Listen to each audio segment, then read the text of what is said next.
This interview is a part of the Oklahoma Historical Society's Oral History Program Living Legends collection. This interview was originally conducted on the 13th of December, 1970. The interviewer does not identify herself. The introduction on this tape is incomplete and begins in mid-sentence. The sound quality also is not very good at the beginning of this tape. The interviewee, however, is Dr. Elizabeth Chamberlain, pathologist. That's Chamberlain.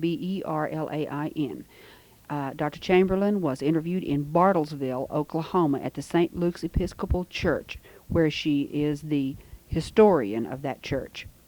This interview was re-recorded on January the 3rd, 1986, for inclusion in the permanent collections of the Oral History Program by Judith Michener.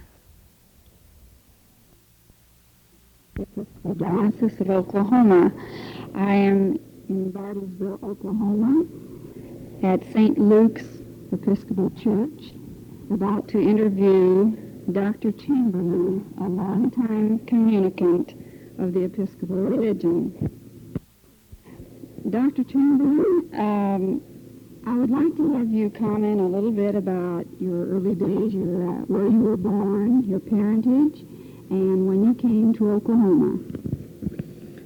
I was born in Nemaha, Nebraska, on September 26, 1883.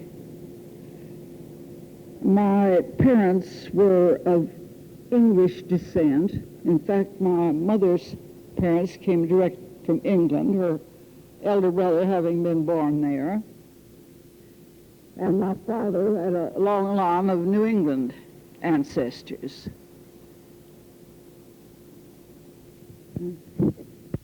When did you come to Oklahoma? In 1899.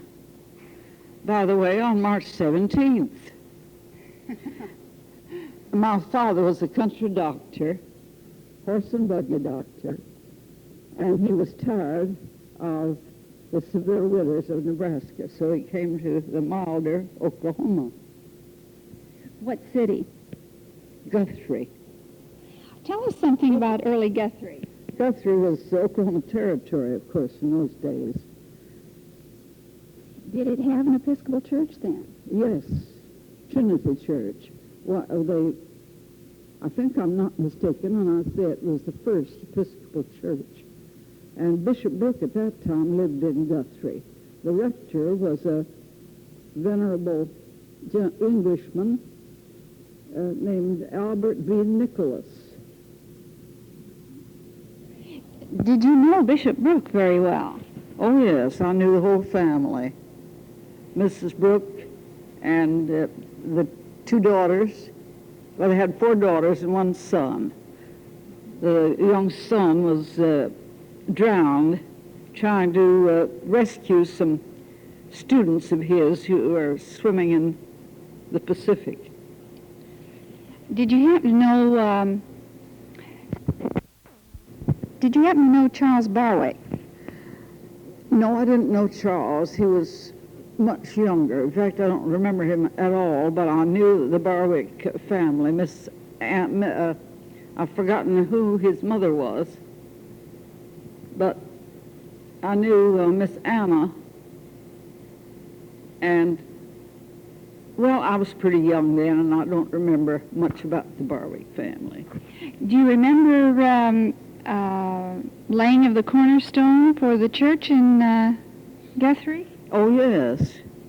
It was an out-of-door ceremony conducted by Bishop Brook, and I remember that there was a venerable judge. Judge Houston seemed to be one of the honored guests, and he made a little speech saying that the Episcopal Church went back to the time of the apostles, and Bishop Brook looked at him and said, "Farther back than that, Judge."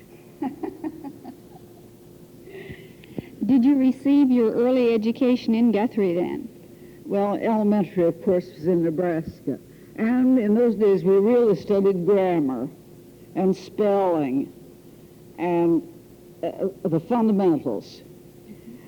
I entered when I started going to school in Guthrie. I was junior in high school, and I graduated there in 1901.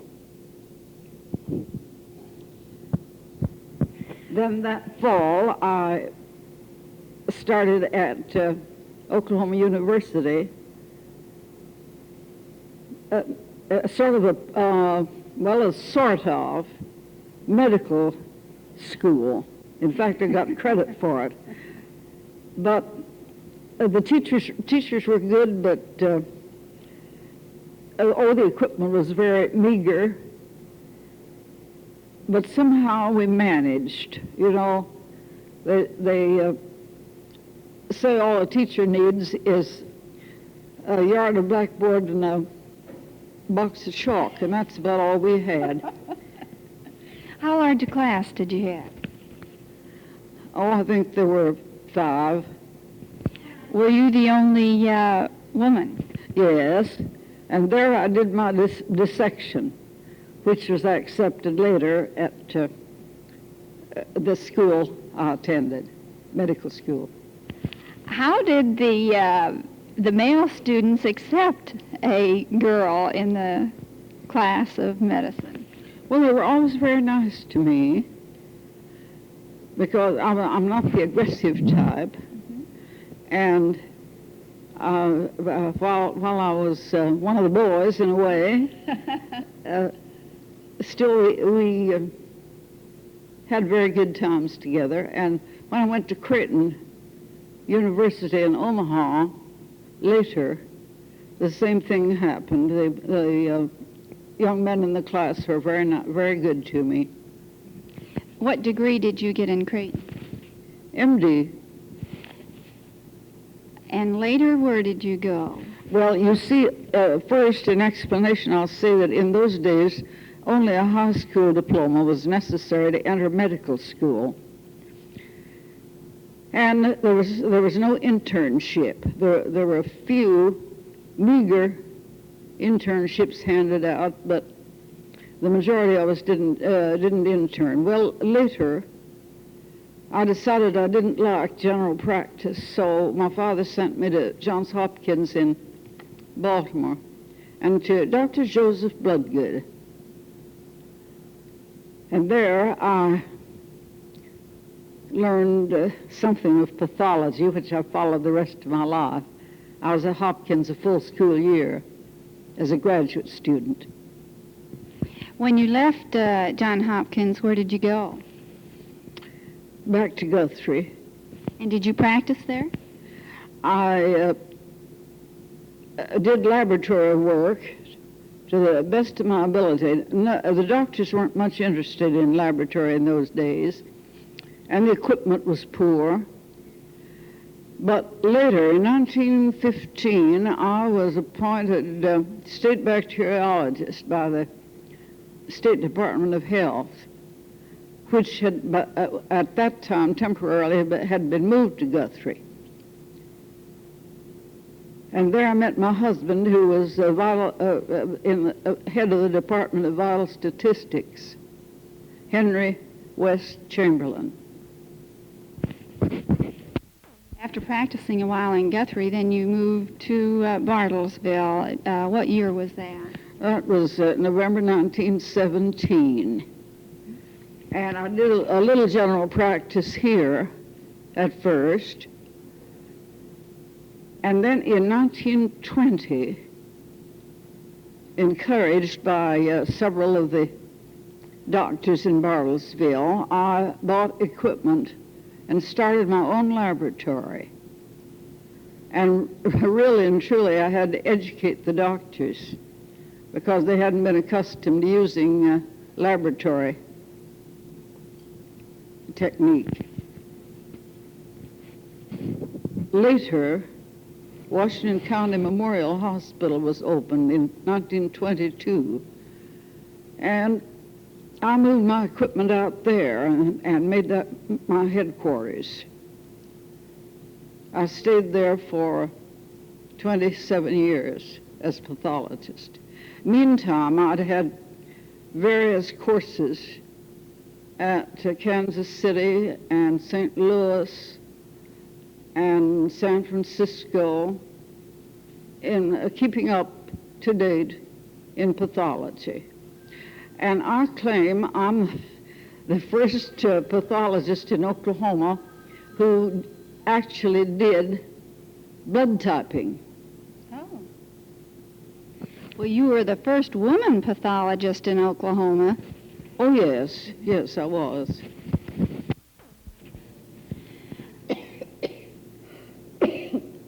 Dr. Chamberlain, you hear a lot about converts in the Episcopal religion and Episcopalians from the cradle. Which were you? Well, I'm a cradle Episcopalian. I don't know the exact date of my baptism, but I believe it was when I was 7 weeks old, and my baptismal dress was brought from England by my mother's aunt, and I still have it. Several of the little girls in the family have been baptized in that dress. Who baptized you? The Reverend Matthew Henry. From where? I don't know. Right. And when were you confirmed? I was confirmed in Guthrie, August 6th, 1899. By whom? By Bishop Brook. Oh, you were. All right. After leaving Guthrie and coming here in 1917, was there an Episcopal church here in Bartlesville? Yes. How did you find it? Well, I started out the first Sunday morning I was in Bartlesville, and someone had said that the Episcopal church was a little wooden church way out on Dewey Avenue, as far out as 9th Street. So I started out, and you want me to tell the whole story? Yes. Well, I stopped at a little wooden church on Dewey Avenue, and I walked in, and I was greeted by some ladies, and I thought, Mama, they're certainly cordial for Episcopalians. And they asked me to sit with them, and I noticed there was no altar, no candles, no flowers, nothing of that sort. And so I whispered, is this the Episcopal church? And they said, oh, no, this is the Church of God. The Episcopal church is a block down the street. So I got out of there as gracefully as I could and found St. Luke's Church. And in St. Luke's, I found my own seat and sat by myself. What year was the first St. Luke's Church built? 1908.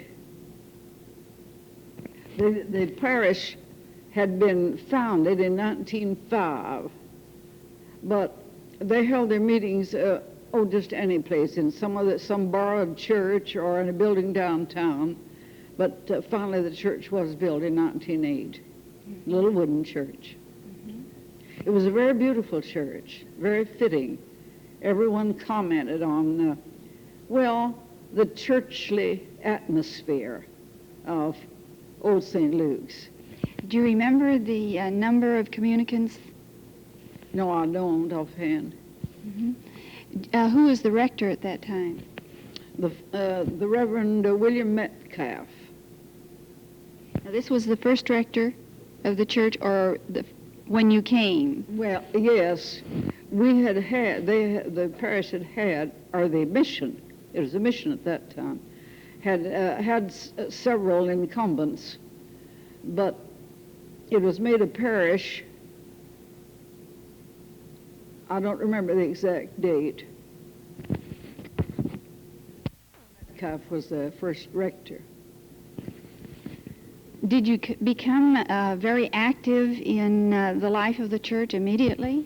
No, I didn't. I was very, very busy in those days, and just church attendance was about my only activity. Did you live nearby? About 10 blocks, I should say. What was your transportation then? Shanksmere. Will you explain that for me, please? Well, that means I walked. Did the church have provide a social life for the communicants at that time, or was it strictly spiritual? It was strictly spiritual. The oil field was rather new in those days, and the congregation was changing constantly. So people were not as well acquainted as they have later become in the parish. Well, I'm sure, as all churches when they first began, you have financial problems, and I'm sure there were financial problems here at St. Luke's. Can you tell me some of the things that you did to raise money? Well, I have a complete record of that sort of thing in the history. I know the first assessment we had when it was the missionary district was $3, and now we pay I don't know how many thousand. And every time the St. Luke's Guild was very active, and every time they needed $10 for something, the vestry would appeal to St. Luke's Guild, and some way or other they'd find the money. What was the waffle and cream supper you used to have? Waffle and cream. Yes. I came across that in reading the history, and I'm not familiar with a waffle and cream supper. Well, I remember about the cream part, but I know one time we had a notable waffle supper, and all the good ladies brought their waffle irons and plugged them in, and the fuse promptly blew out. So somebody had to go, it was after closing time for the stores, and somebody had to go home and get some fuses to continue with the entertainment. Well, you probably had the usual pancake suppers, the chili suppers that most churches have, the bazaars. Tell me something about the Christmas lane that seems to be... Christmas lane? Oh, Christmas Tree Lane. The women of the church organized that project and made quite a good deal of money. They decorated 4 homes each pre-Christmas, and each home had a theme. There was always a children's house, and I remember one time there was a good the Sugar Plum Fairy house, and Della Robbia was a theme for one home, and they put a great deal of thought and work into making these carry out the theme consistently. And I remember when one of our members one time got out and directed traffic. There were so many cars coming and going. It seems to me I heard somewhere that you played bridge in the church. Was that in the old church? That was in the old Parish House. But Bishop Cassidy frowned on that procedure, so we discontinued. Now, the old Parish House was the major project of Father Metcalf's service here, because we needed a place for meeting. They had formerly used the inadequate rectory for parish entertainments. But in 1922, very adequate for those times, Parish House was finished, and a few months later, Father Metcalf died. I know that the stained glass windows in the first St. Luke's church were very important to the communicants. Would you tell us about the windows and who they are in memory of? The windows on the north, we had four windows on the north, but only 4 saints made it to those windows. Mrs. H.R. Strait presented St. Matthew and St. Luke in memory of her parents. And St. Mark was given in memory of someone I didn't know, Wirt Gray. Then there was a Good Shepherd window, the figure of the Christ carrying the little lamb in his arms, which was given in memory of a little girl named Lindsay who died on Christmas Eve. Then the resurrection window, I believe, was given by St. Luke's Guild. And David, the sweet singer of Israel, by Mrs. R.D. Rood in memory of her parents. There were 2 or 3 others, but I don't recall right now. What about the chancel window? Present or past? The small round window in the chancel was given by Mr. Gerald Coburn in memory of his mother. And it was a very handsome window, and it was placed in the new church in the ecclesiastical west gable. You were without a rector for a number of years, weren't you? Yes, from time to time. Did the church just continue functioning, or did you lose a lot of your communicants? How did you hold it together? Lay readers who did a very fine work in those days. Various men, they were very devoted men. Well, I know your financial obligations were met by bazaars, and one very successful one that you had downtown. Oh, yes, yes. That, I think, was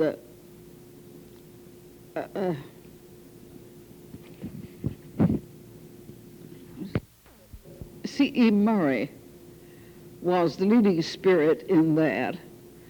And the reason we wanted to make money at that time was because we needed something, some sort of shelter for the sacristy. The altar guild was pushed around from one place to another, and we wanted a place that we could call our own. So they held that bazaar and made it $800. But the vestry said, wait a while, we weren't ready, so they put that money on interest. And first thing we knew, they were planning a new church. Among some of the other money-making projects you also had a local artist exhibit his work here, E.R. Abbot. Is that correct? What kind of painting did he do? He was an employee at that time of the Prairie Oil and Gas Company and was a Sunday painter. And he painted local scenes. I have one of his taken out in the Osage. And he offered those for sale in the Parish House on commission. And the guild and Mr. Abbot profited thereby. He has since established an art shop of his own in Oklahoma City. I understand that you had another project here that I don't quite understand. The pistol repair shop. Did you repair the guns in the area? No, Miss Margaret Hayward, qualified kindergarten teacher, had a kindergarten here in the old parish house for a number of years. And I know where that expression came from. One of her little pupils was asked one day, where do you go to kindergarten? And he said, in the Episcopal repair shop. His interpretation of the Episcopal Parish House. I know there was one section of the church that was very dear to you. You spent quite a bit of time in it, but I'm not familiar with this section. What is a stub? Well, the stub was a little passageway between the church and the parish house. It wasn't large, but we kept everything under the sun in the stub. And the choir vestments, the Sunday school supplies, and sometimes we had to put the Altar Guild chest of drawers in there being no other place for it. And numerous times when we had parish dinners, the committee had to eat in the stub. Where did you get the name stub? Well, because before the parish house was built, it just stuck out there, protuberance from the church. I know in order to put on your suppers and luncheons and so forth, you had to have a lot of help in your kitchen. I know you had a lot of little things running around. I don't know if they were helpers or not, but will you comment on your friends, the mice? Oh, the mice. There was no way to keep those mice out of the kitchen in the old parish house. The kitchen was a long, narrow, well, not too long, but plenty narrow. And the mice reveled when we weren't using the room. We used white linen tablecloths at that time, and we had to take the tablecloths home with us to keep them clean. And every time we brought out the knives, forks, and spoons, we had to wash all of them on account of the mice. And then when we got the, you want me to tell the whole story? Yeah. Then when we got the new parish house with a lovely kitchen, well equipped, I was on the committee one day serving for the St. Luke's Guild. And when I came in and sat down to the members, I whispered to one of them, I don't think I can ever work in that kitchen. And she said, why? And I said, I miss the mice. Well, I had breakfast in your kitchen this morning, and I looked around very carefully, and I don't think you have them back. You mentioned the St. Luke's Guild. I know that they have been very active from the beginning. They're your oldest guild, are they not? Yes. Will you mention some of the other guilds or organizations that you have in the church? Well, I'd like to mention Mrs. R.D. Rood, for one, a person who rather kept the parish alive in her time.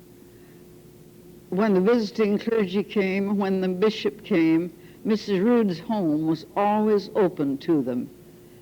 And if they needed anything in the way of linens or silver, Mrs. Rood supplied. She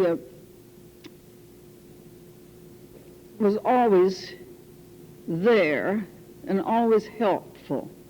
And St. Luke's Church and Guild were her principal activities. Oh, she was president of the Red Cross and other things like that, but she's well worth mentioning. Catherine Rammel, no, St. Ursula's Guild was the next. The Altar Guild. You know, the 11,000 virgins.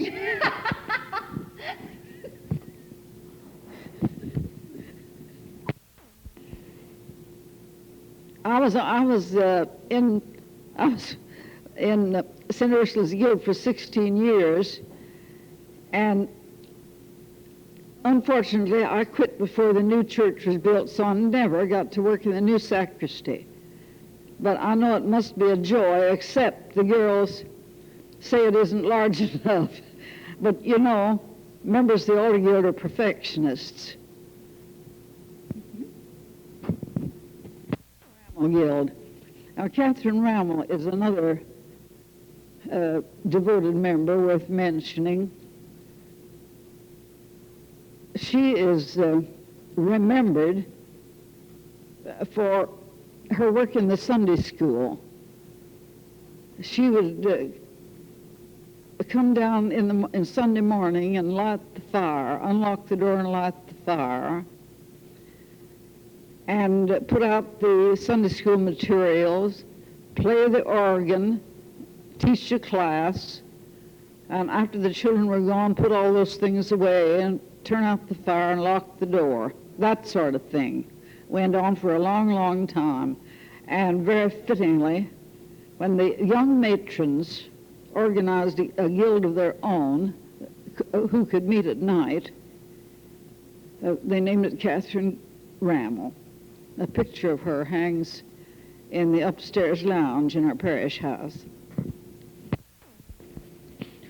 St. Martha's Guild consists of women who are employed.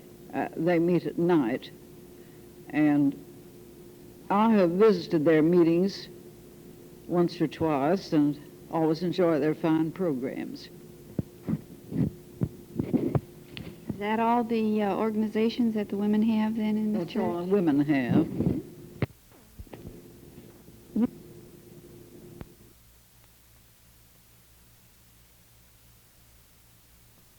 Visiting St. Luke's, Bartlesville. You had a Bishop Smith of Iowa visit here at one time. He had formerly been an Okie and a rector at one of the churches in the state. Would you like to comment on that? I remember Bishop Smith very well when he was rector of Grace Church, Ponca City. My family attended Grace Church, and they were very devoted to Bishop Smith.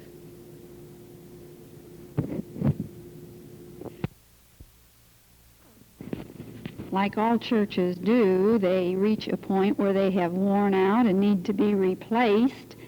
At one time, you did have some difficulty with the roof of the old St. Luke's. And how did you get the money for financing a new roof on that? Well, all three buildings were leaking. The church,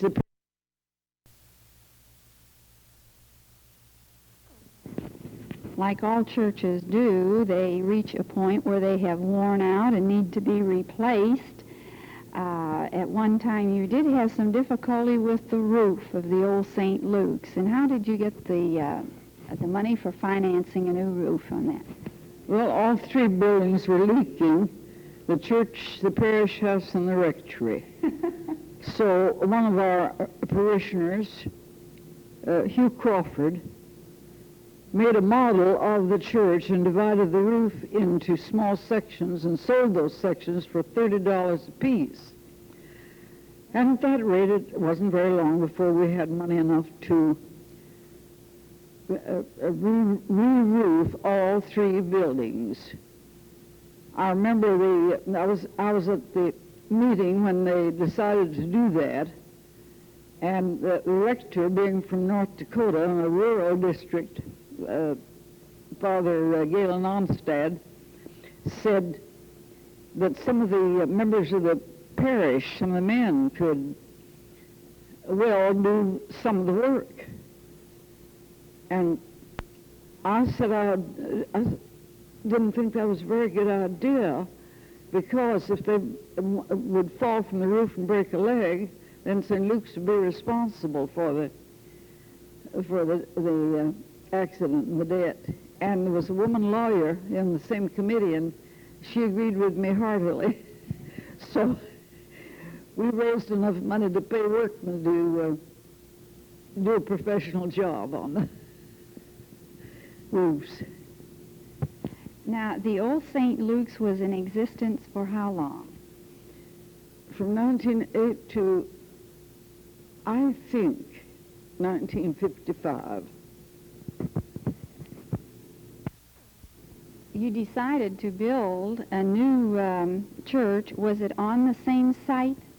Yes. The old church was demolished with all those nice shingles we put on at that time.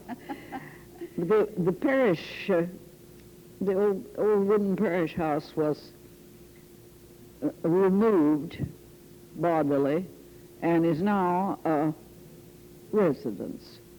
The rectory was in very bad shape and it was torn down. Did you hold your Sunday worship in the parish house until the new church was built? Yes, in the new parish house, and very grateful to have it. What happened to those beautiful stained glass windows? They are incorporated in the new church. They're in the vestibule, in the little chapel of the Holy Spirit,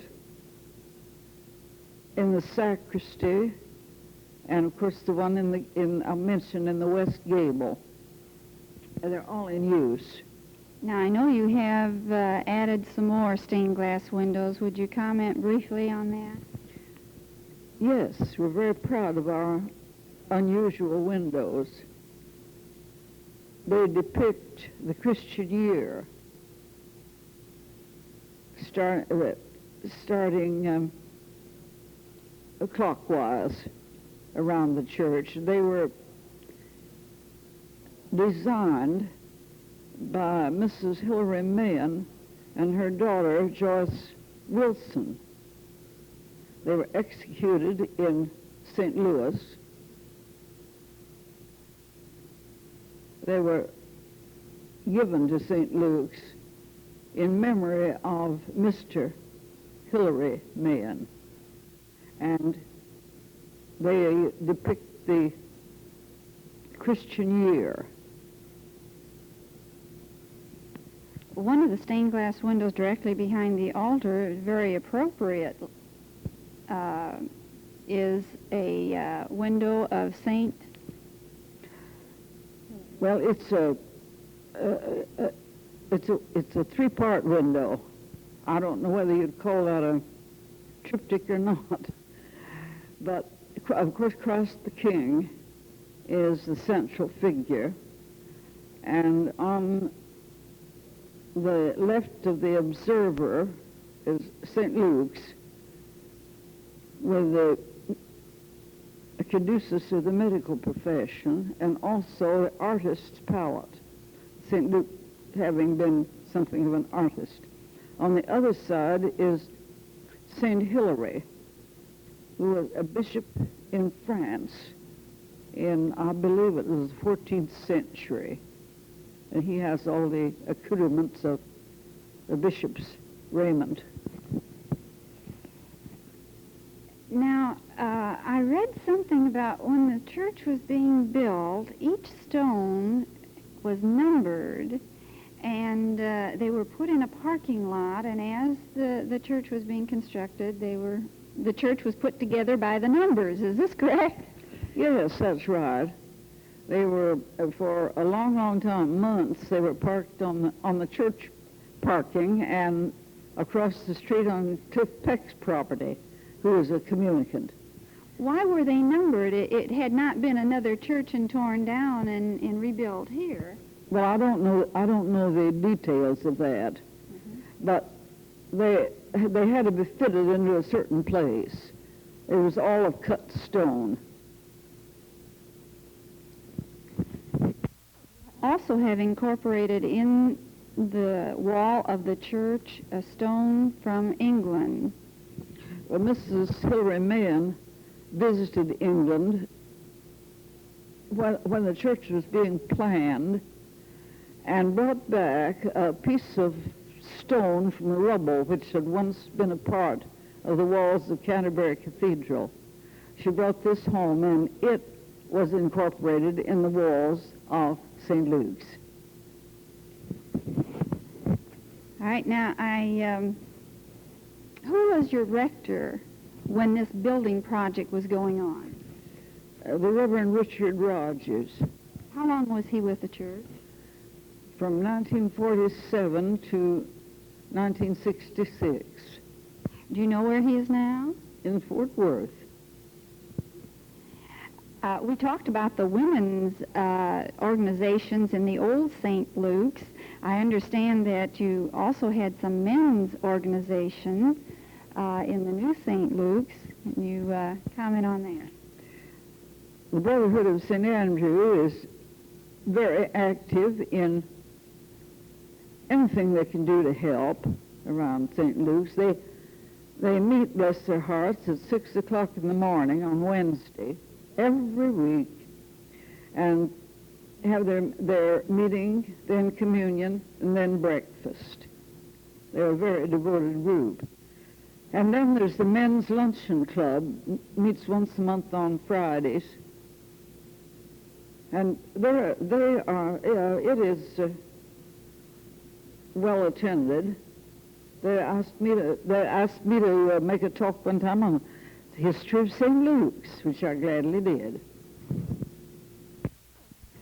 Right at the moment, we're reading a lot in the paper about some of the various denominations withdrawing from the National Council of Churches. There was a time in the past when St. Luke's did this. Is that correct? No. So far as I know, they have not withdrawn. However, I would hesitate to express an opinion about how many of the parishioners feel about that organization. During the history of St. Luke's, both the old and the new, did you have any great tragedies, fires, hit by tornado, anything very destructive or tragic happen? Well, I'm afraid we've had smooth sailing most of the time. Our chief lack, both years ago and now, has been lack space. We seem to build too small. But as for any destructive elements, I would say we've had none.